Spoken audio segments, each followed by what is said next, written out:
Hello guys, welcome to my YouTube channel.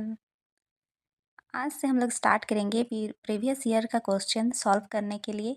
तो हम देखेंगे यूजीसी नेट इकोनॉमिक्स का 2018 का सॉल्व पेपर जुलाई का। तो सबसे पहले शुरू करते हैं पहला नंबर का क्वेश्चन। अल्पकालिक अवधि में एकाधिकारी और एकाधिकारिक प्रतिस्पर्धा दोनों के लिए निम्नलिखित में से कौन सा सही होगा? तो इसका आंसर होगा पहला नंबर, कीमत सीमांत आय से अधिक है। इसकी व्याख्या, अल्पकालिक अवधि में अधिकारी और एकाधिकारिक प्रतिस्पर्धा दोनों के लिए कीमत का सीमांत आय से अधिक होना सही होगा। एकाधिकारी और एकाधिकारी प्रतिस्पर्धा बाजार अपूर्ण प्रतियोगिता को प्रदर्शित करते हैं। अपूर्ण प्रतियोगिता में वस्तु की कीमत का निर्धारण स्वयं उत्पादकों द्वारा किया जाता है। वस्तु की कीमत उत्पादक अथवा फर्म द्वारा उस बिंदु पर निर्धारित की जाती है जहां वस्तु की कीमत सीमांत लागत से अधिक होती है तथा सीमांत लागत और आगम से कम होती है, अर्थात वस्तु की कीमत और आय के बराबर होती है तथा सीमांत लागत से अधिक होती है।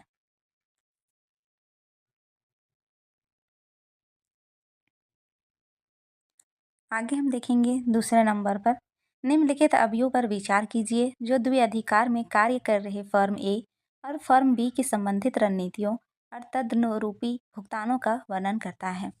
तो यहाँ दिया गया है फर्म ए और फर्म बी, ये दोनों क्या क्या रणनीति अपनाते हैं। तो इसका सही आंसर होगा 4 नंबर, ए, बी और सी।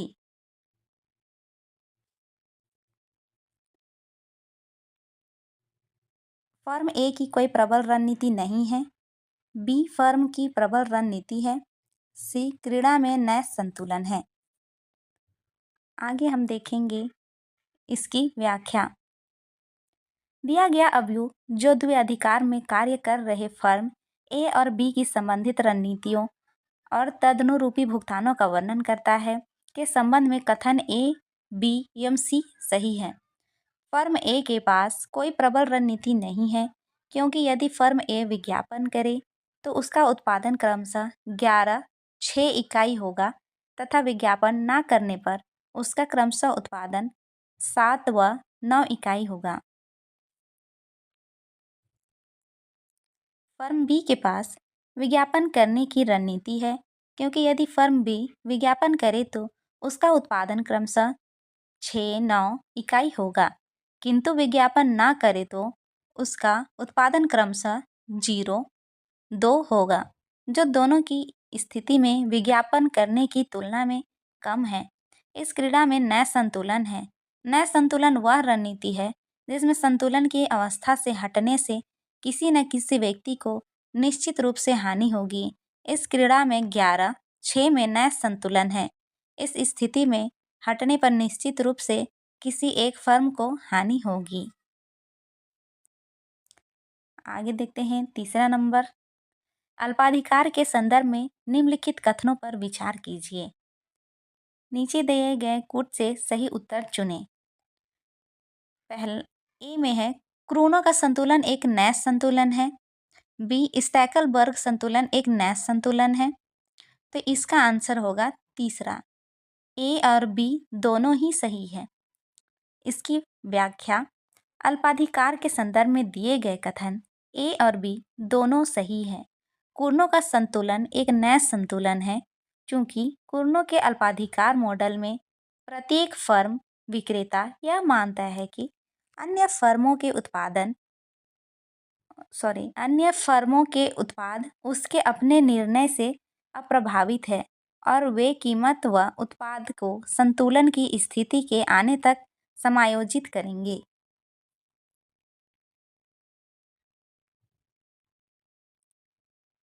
कुर्नो के मॉडल में स्थिर संतुलन तब प्राप्त होता है जब प्रत्येक उत्पाद कुल मांग का 1/3 उत्पादन कर रहा हो। स्टैकलबर्ग मॉडल एक नैश संतुलन है। इस मॉडल में एक लीडर और एक अनुयायी होता है। यहाँ लीडर अपनी उत्पादन मात्रा का चयन करते हैं और उसके आधार पर अनुयायी अपने उत्पादन स्तर का निर्णय करते हैं। आगे है चौथा नंबर, सूची 1 को सूची 2 से सुमेलित कीजिए और नीचे दिए गए कूट में से सही उत्तर को चुनिए। तो इसका सही उत्तर होगा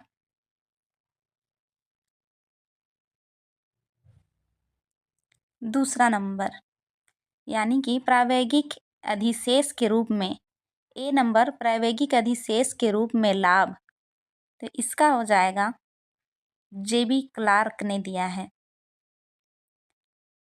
बी नंबर नव प्रवर्तन के लिए पुरस्कार के रूप में लाभ, इसका हो जाएगा जे सुम्पीटर। सी नंबर पे अनिश्चितता वहन करने के पुरस्कार के रूप में लाभ, सी नंबर में हो जाएगा एच नाइट। और डी नंबर उत्पादक को प्राप्त एकाधिकारी शक्तियों के कारण होने वाला लाभ देंगे। जेबी क्लार्क द्वारा प्रायोगिक अधिशेष के रूप में सिद्धांत का अधिशेष के रूप में लाभ का सिद्धांत प्रतिपादित किया गया है। इसके अनुसार लाभ स्थिर समाज की वस्तु न होकर गतिशील समाज में ही उत्पन्न होता है। जे सुम्पीटर द्वारा नवप्रवर्तक के लिए पुरस्कार के रूप में लाभ का सिद्धांत दिया गया है। यहाँ नवप्रवर्तन से अभिप्राय किसी नई वैज्ञानिक खोज व आविष्कार के व्यावसायिक प्रयोग से है। एच नाइट द्वारा अनिश्चितता वहन करने से पुरस्कार के रूप में लाभ का सिद्धांत प्रतिपादित किया गया है। यह लाभ और गैर बीमा योग्य या बीमा अयोग्य जोखिम को वहन करने और उससे उत्पन्न अनिश्चितता का पुरस्कार है। एम केलेस्की द्वारा उत्पादक को प्राप्त एकाधिकारी शक्तियों के कारण होने वाले लाभ का सिद्धांत दिया गया है। आगे है पांचवा नंबर, जब सीमांत लागत औसत लागत के बराबर है तो औसत लागत का ढाल होगा। तो तीसरा नंबर हो जाएगा 0। अब इसकी व्याख्या है, जब सीमांत लागत औसत लागत के बराबर है तो औसत लागत का ढाल 0 होगा, क्योंकि सीमांत लागत औसत लागत के न्यूनतम स्तर पर औसत लागत के समान होती है। जब सीमांत लागत औसत लागत से कम होती है तो औसत लागत घटती है, तथा जब सीमांत लागत औसत लागत से अधिक होती है तो औसत लागत बढ़ने लगती है। परंतु संतुलन की अवस्था में सीमांत लागत औसत लागत के बराबर होती है जब औसत लागत स्थिर होती है तथा औसत लागत वक्र का ढाल 0 होता है।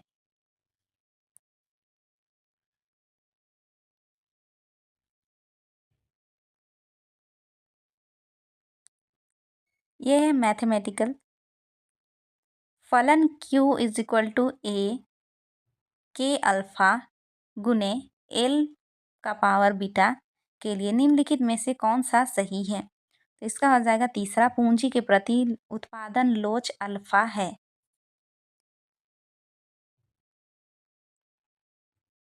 सातवां, जब व्यक्तियों के बीच करार के पश्चात सूचना असम्मिता पाई जाती है तो उसे कहा जाता है।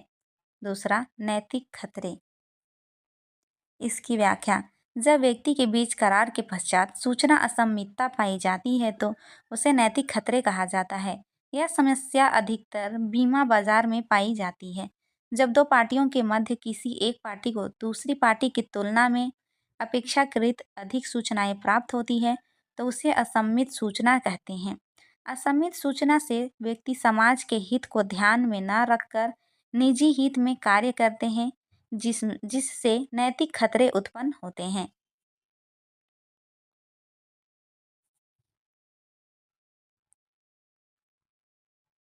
आगे है 8वां नंबर, दिए गए आरेख में कीमत परिवर्तन के पश्चात कीमत रेखा PQ से PQ1 पर चली जाती है और उपभोक्ता बिंदु A की बजाय बिंदु B पर संतुलन प्राप्त करता है। इस स्थिति में आलू के संबंध में क्या सही है। तो इसका आंसर हो जाएगा तीसरा, यह गिफिन वस्तु है। और इसकी व्याख्या है, दिए गए आरेख में कीमत परिवर्तन के पश्चात कीमत रेखा PQ से PQ1 पर चली जाती है और उपभोक्ता बिंदु A की बजाय बिंदु B पर संतुलन प्राप्त करता है। इस स्थिति में एक आलू एक गिफिन वस्तु है, चूंकि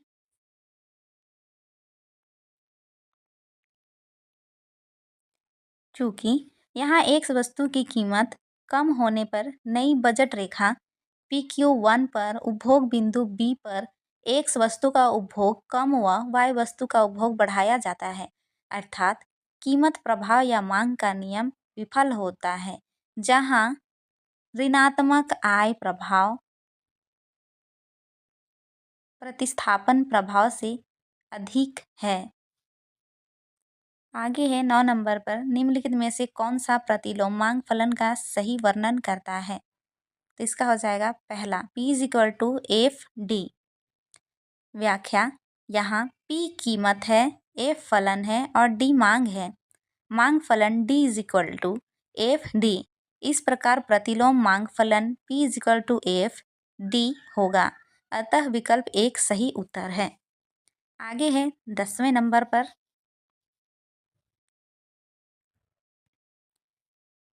कल्याणकारी अर्थशास्त्र के पहले मूल सिद्धांत में अपेक्षित है उपरोक्त सभी, यानी कि पहला, दूसरा, तीसरा सभी होगा इसका आंसर। तो पहला है प्रत्येक वस्तु के लिए एक कुशल बाजार है। दूसरा, अर्थव्यवस्था उपयोगिता संभाव्यता वक्र के किसी भी बिंदु पर क्रियाशील है। तीसरा, उत्पादक और उपभोक्ता कीमत स्वीकारक होते हैं। इसकी व्याख्या है, अर्थशास्त्र का आदर्शात्मक पहलू की कल्याणकारी अर्थशास्त्र का आधार है। कल्याणकारी अर्थशास्त्र के पहले मूल सिद्धांत की निम्नलिखित विशेषताएं हैं। पहला, पूर्ण रोजगार की स्थिति। दूसरा, पूर्ण प्रतियोगिता है।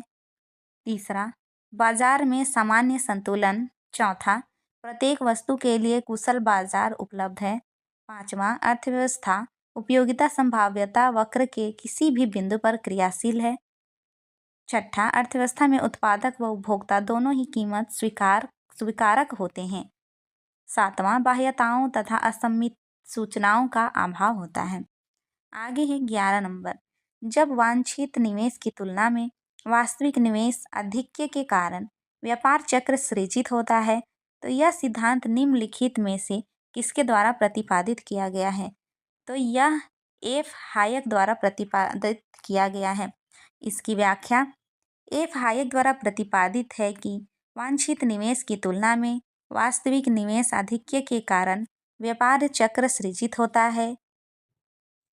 इस सिद्धांत को मौद्रिक अधिविनियोग सिद्धांत भी कहा जाता है।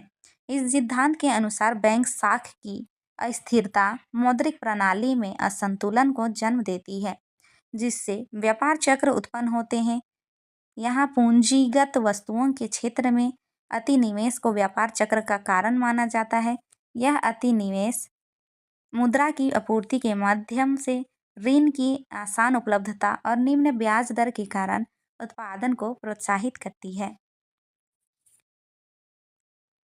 आगे देखेंगे क्वेश्चन नंबर 12, निम्नलिखित कथनों पर विचार कीजिए। तो ए है, तरलता जाल वह स्थिति होती है जिसमें लोग मुद्रा को निवेश करने की बजाय अपने पास ही रखना पसंद करते हैं। बी, तरलता अधिमान वह स्थिति होती है जिसमें लोग मुद्रा को अपने पास रखने की बजाय निवेश करना पसंद करते हैं। तीसरा, सरलता अभाव वह स्थिति है जिसमें मुद्रा बाजार में मुद्रा की अल्प आपूर्ति होती है। चौथा, साख अभाव वह स्थिति है जिसमें ऋण बाजार में मुद्रा की अल्प आपूर्ति होती है। तो इस क्वेश्चन का आंसर हो जाएगा ए, सी और डी। ए, सी, डी। इसकी व्याख्या, तरलता जाल वह स्थिति है जब ब्याज दर बहुत निम्न हो व मुद्रा की आपूर्ति में वृद्धि करने पर भी ब्याज दर अप्रभावित रहती है और मुद्रा की मांग अनंत होती है। लोग मुद्रा को बॉन्ड में निवेश करने की बजाय अपने पास तरल रूप में रखना पसंद करते हैं। तरलता अभाव की स्थिति में मुद्रा बाजार में मुद्रा की आपूर्ति अल्प मात्रा में होती है तथा तरल रूप में मुद्रा की उपलब्धता कम हो जाती है। साख अभाव का अभिप्राय है ऋण बाजार में मुद्रा की आपूर्ति कम है। आगे है क्वेश्चन नंबर 13, मुद्रास्फीति के संदर्भ में मेन्यू लागत का संबंध है। तो इसका आंसर है दूसरा, कीमत सूची में परिवर्तन करने की लागत। और इसकी व्याख्या है, कीमत सूची में परिवर्तन करने की लागत मुद्रास्फीति के संदर्भ में मेन्यू लागत है। उच्च मुद्रास्फीति के साथ अर्थव्यवस्था व्यापी परिवर्तनों को बनाए रखने के लिए फर्मों को कभी कभी अपनी कीमतें बदलनी होती है, जो कि एक लागतपूर्ण विधि होती है। स्पष्ट रूप से नए मेन्यू को प्रिंट करने की आवश्यकता के साथ और निहित रूप से अतिरिक्त समय और प्रयास के साथ कीमतों में लगातार बदलने की जरूरत को बढ़ावा मिलता है। यह स्वयं में एक महंगी गतिविधि है।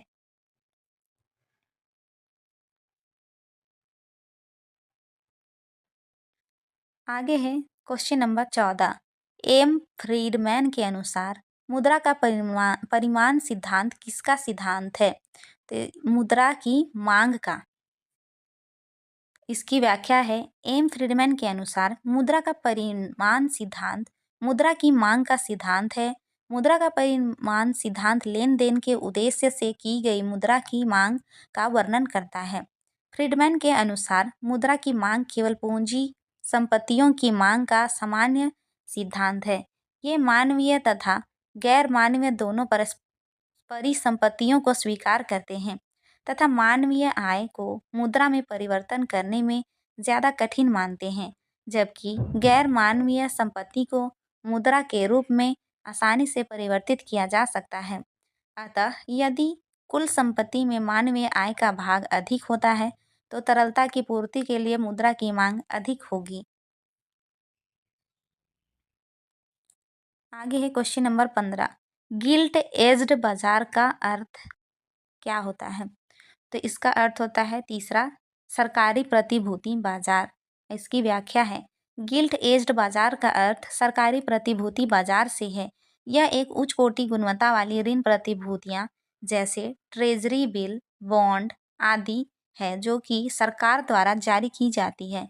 इसमें रिजर्व बैंक के माध्यम से सरकारी और अर्ध सरकारी प्रतिभूतियों का क्रय विक्रय किया जाता है।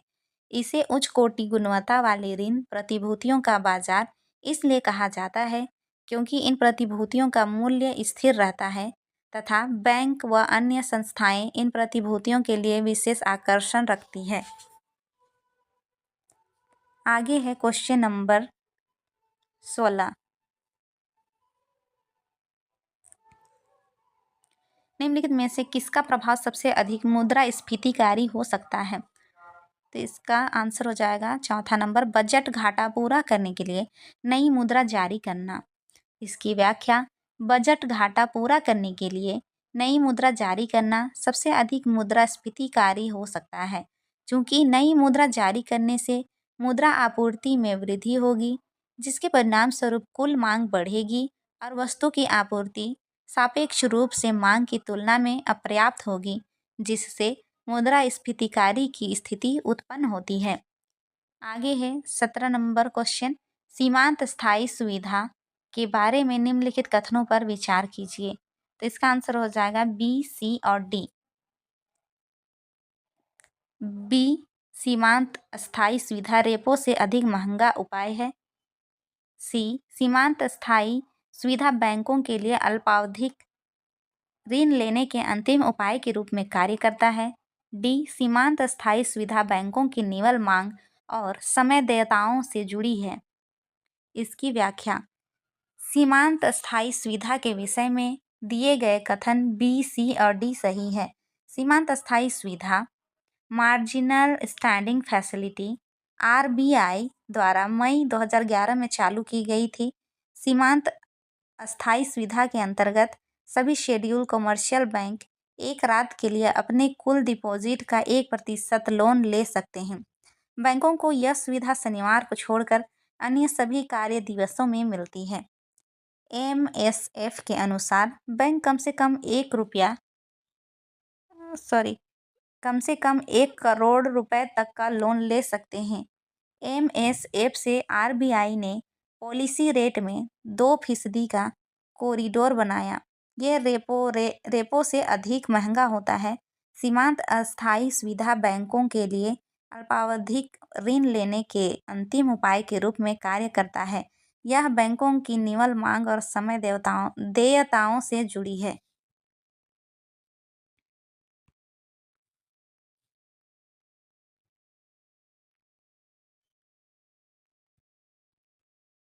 आगे है क्वेश्चन नंबर 18। भुगतान संतुलन विश्लेषण के अवशोषण उपागम का प्रतिपादन किसके द्वारा किया गया है? तो इसका आंसर है तीसरा नंबर सिडनी एलेक्जेंडर। व्याख्या।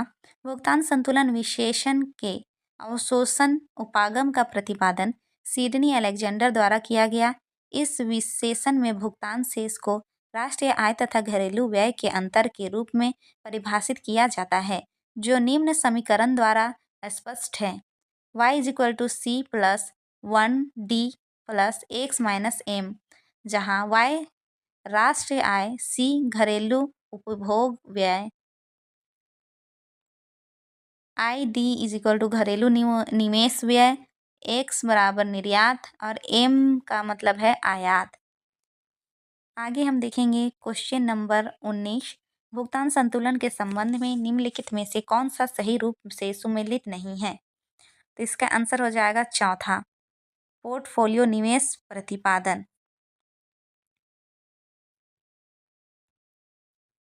व्याख्या। पोर्टफोलियो निवेश प्रतिपादन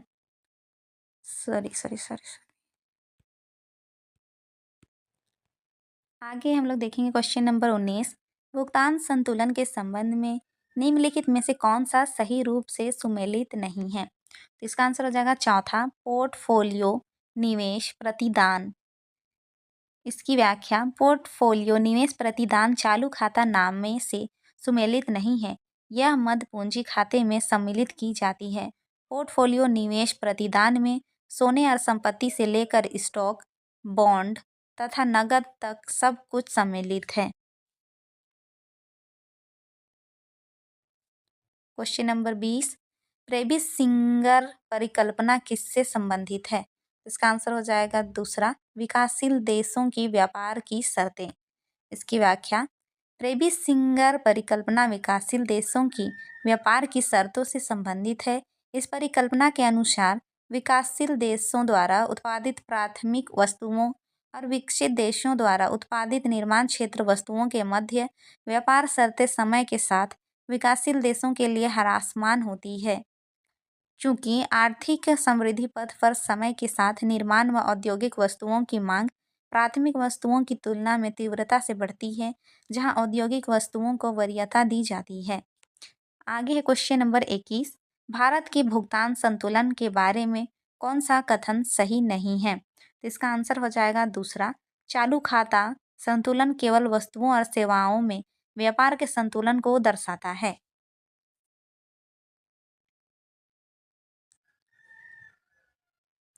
इसकी व्याख्या। चालू खाता संतुलन केवल वस्तुओं और सेवाओं में व्यापार के संतुलन को दर्शाता है। यह कथन भारत के भुगतान संतुलन के बारे में सही नहीं है, क्योंकि चालू खाता संतुलन केवल वस्तुओं और सेवाओं में व्यापार के संतुलन के ही नहीं दर्शाता, अपितु इसमें एक पक्षीय हस्तांतरण भी शामिल है। चालू खाता वह खाता है जिसमें हम पूंजी के अंतर प्रवाह पर तथा बाहिर प्रवाह को छोड़कर सभी अंतर्राष्ट्रीय व्यवहारों को प्रदर्शित करते हैं। आगे है क्वेश्चन नंबर 22। मान लीजिए किसी देश के लिए निर्यात के लिए मांग की लोच EX है और आयात के लिए मांग की लोच EM है। मान लिया जाए कि देश अपनी मुद्रा का अवमूल्यन करता है, तो उसके भुगतान संतुलन में निश्चित रूप से सुधार को दर्शाएगा। यदि तो इसका आंसर हो जाएगा पहला, EX + EM > 1। इसकी व्याख्या है। दिया गया समीकरण EX + EM > 1 मुद्रा का अवमूल्यन भुगतान संतुलन में निश्चित रूप से सुधार को दर्शाएगा, चूँकि निर्यात के लिए मांग की लोच EX तथा आयात के लिए मांग की लोच EM का योग 1 से अधिक है। निर्यात व आयात की मांग लोच का योग 1 से अधिक होने पर ही अवमूल्यन के परिणाम स्वरूप निर्यात और आयात वस्तुओं की कीमत में आने वाले परिवर्तन मांग को अधिक प्रभावित करेंगे। यह शर्त मार्शल लर्नर द्वारा प्रतिपादित की गई है। आगे है क्वेश्चन नंबर 23। अन्य बातों के समान रहने पर निम्नलिखित में से कौन सा US डॉलर के मुकाबले रुपये का मूल्य ह्रास करेगा? तो इसका आंसर हो जाएगा दूसरा, यूएसए में आय में गिरावट। इसकी व्याख्या है, यूएसए में आय में गिरावट यूएस डॉलर के मुकाबले रुपये का मूल्य ह्रास करेगा, चूँकि यूएसए में भारतीय रुपये अर्थात वस्तुओं की मांग में कमी आती है, जिससे रुपये का मूल्य ह्रास होता है। रुपये का मूल्य ह्रास होने के पर डॉलर के मूल्य में वृद्धि होगी, जिसके परिणाम स्वरूप यूएसए के निर्यात में कमी तथा आयात में वृद्धि होगी, जिससे यूएसए की आय में गिरावट होगी। आगे है क्वेश्चन नंबर 24। वाणिज्यवादियों के अनुसार व्यापार है एक, इसका आंसर हो जाएगा शून्य योग क्रीड़ा। इसकी व्याख्या है, वाणिज्यवादियों के अनुसार व्यापार एक शून्य योग क्रीड़ा है। शून्य योग क्रीड़ा के अंतर्गत एक खिलाड़ी का पे ऑफ धनात्मक व दूसरे खिलाड़ी का ऋणात्मक होता है, जिससे खेल का परिणाम योग शून्य रहता है। एक खिलाड़ी की जीत दूसरे खिलाड़ी की हार से होती है। इसी प्रकार व्यापार में दो व्यक्ति हो तो एक व्यक्ति को जितनी मात्रा में लाभ होगा, दूसरे व्यक्ति को उतनी ही मात्रा में हानि होगी। ए व बी को व्यापारियों का कुल लाभ 100 इकाई है तथा वाणिज्यवादियों के अनुसार एक व्यक्ति अपने देश का विकास दूसरे देश को हानि पहुंचाकर ही कर सकता है।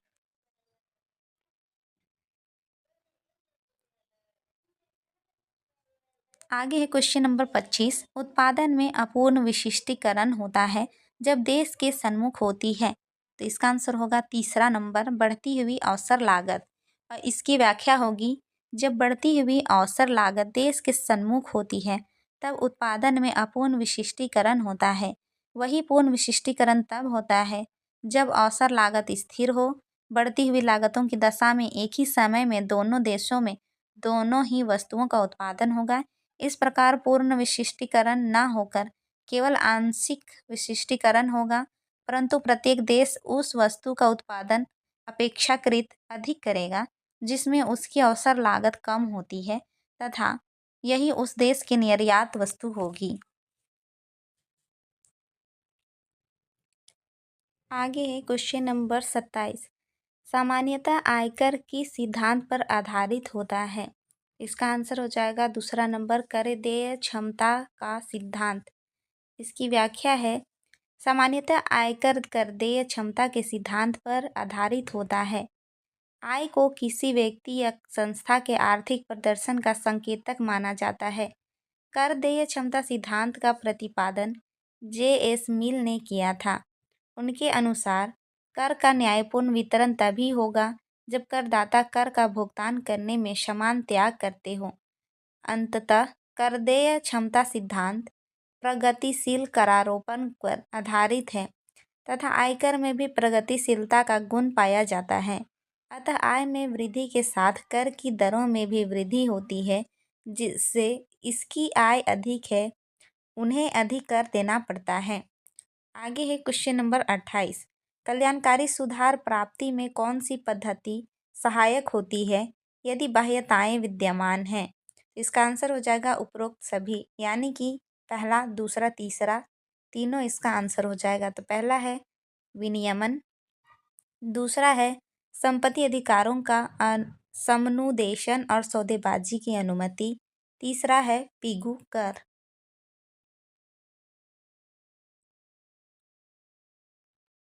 इसकी व्याख्या है, कल्याणकारी सुधार प्राप्ति में उपरोक्त सभी पद्धति सहायक होती है यदि बाह्यताएं विद्यमान है, संपत्ति का अधिकार किसी संस्था, व्यक्ति या परिवार में निहित किसी संपत्ति का कानून अधिकार है।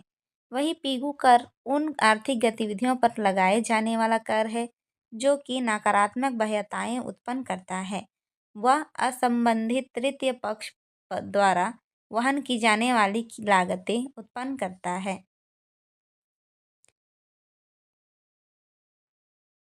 आगे है क्वेश्चन नंबर 29। सरकारी बजट में निम्नलिखित में से कौन सी पूंजी प्राप्तियां हैं? तो इसका आंसर हो जाएगा तीसरा, जनता से सरकार द्वारा लिया गया ऋण। और इसकी व्याख्या है, सरकारी बजट में जनता से सरकार द्वारा लिया गया ऋण पूंजी प्राप्तियां हैं। पूंजी प्राप्तियां वह सार्वजनिक प्राप्तियां होती हैं जो कि सरकार के लेन देन में वृद्धि करती है और परिसंपत्तियों को घटाती है। पूंजीगत प्राप्तियों से सरकार के उत्तरदायित्व में वृद्धि होती है तथा सरकार की परिसंपत्तियों में कमी होती है। आगे है क्वेश्चन नंबर 30।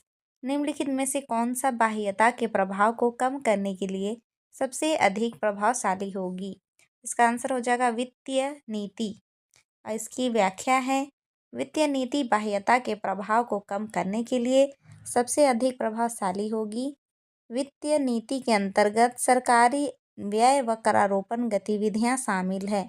वित्तीय नीतियों के माध्यम से सरकार बाह्यताओं को कम करने के लिए संपत्ति के अधिकारों को परिभाषित कर सकती है, मानकीकरण निर्धारित कर सकती है, उभयनिष्ठ की त्रासदी की समस्या के निराकरण के लिए लोगों को लाइसेंसिंग प्रदान करके बाह्यताओं को प्रभाव को समाप्त कर सकती है।